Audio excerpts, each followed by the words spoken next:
All right, let's talk about it. That one question that can be so tricky to answer.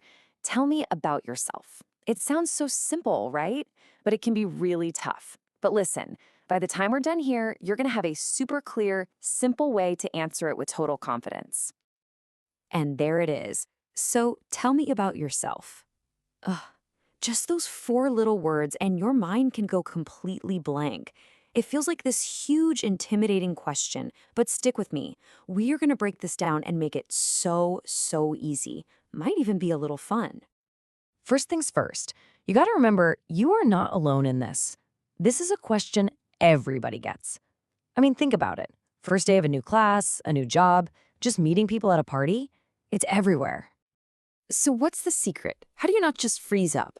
Well, the trick is to stop thinking of it as one massive, scary question.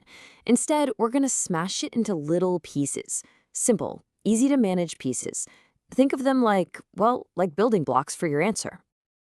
So, let's grab those building blocks and start putting together your perfect introduction. We'll do it step by step. Okay, here's the game plan.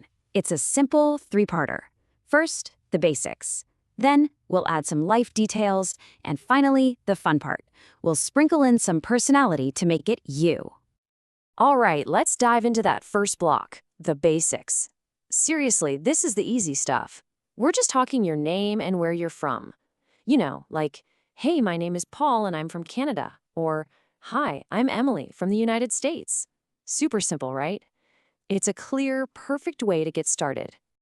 Okay, next up in the basics is where you live now.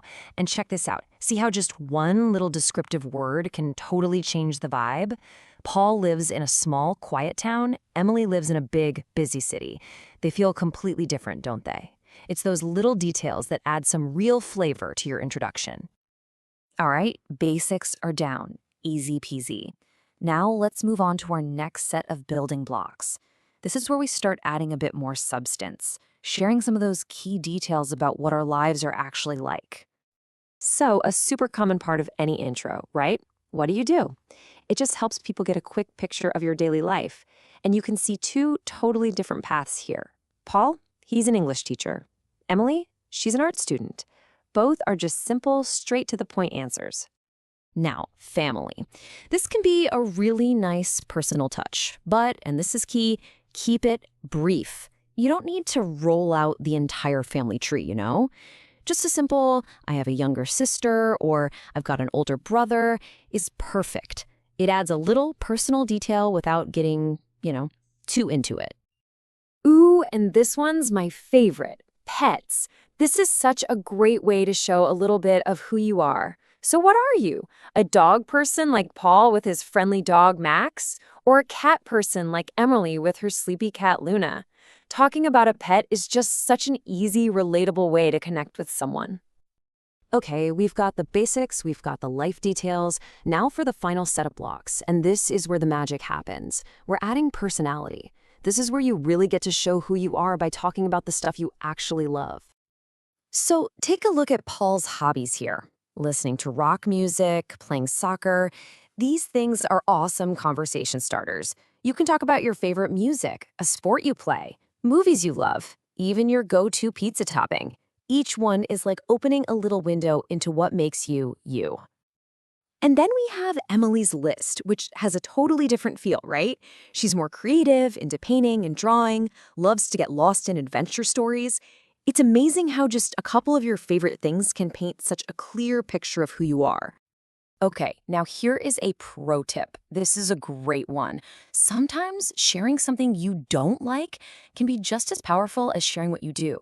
It's kind of unexpected, it makes you more memorable. So whether it's hating olives like Paul or just not being a morning person like Emily, it adds this really nice human touch. Okay, so now you have this awesome collection of building blocks about yourself.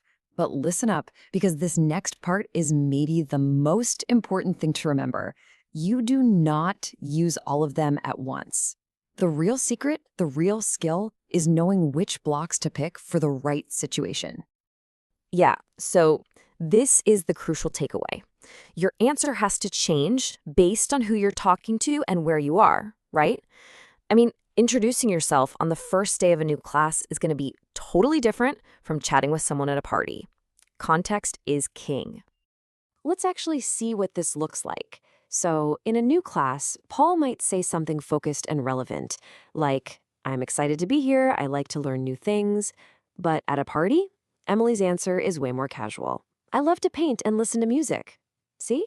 You're just picking and choosing the right blocks for the moment. All right, as we start to wrap this up, I want to leave you with a completely different way of thinking about this whole thing. It's a little mindset shift that can take away pretty much all the pressure. So just let this one sink in for a second. When somebody asks, tell me about yourself, it's not a test. They're not trying to catch you out. It's an invitation. It's them saying, hey, I'd like to get to know you a little. It's an open door to share a tiny piece of who you are. It's an opportunity, not a pop quiz. So let's just do a quick recap of the big takeaways. Number 1, keep it simple. Use those building blocks. Number 2, be friendly. How you say it is just as important as what you say. And number 3, probably the easiest one, just smile. It really is a huge part of a great first impression. And that's it. You've got the tools, you've got the strategy. So now the only question is, the next time you hear those words, tell me about yourself. What are you going to share? Which building blocks will you choose?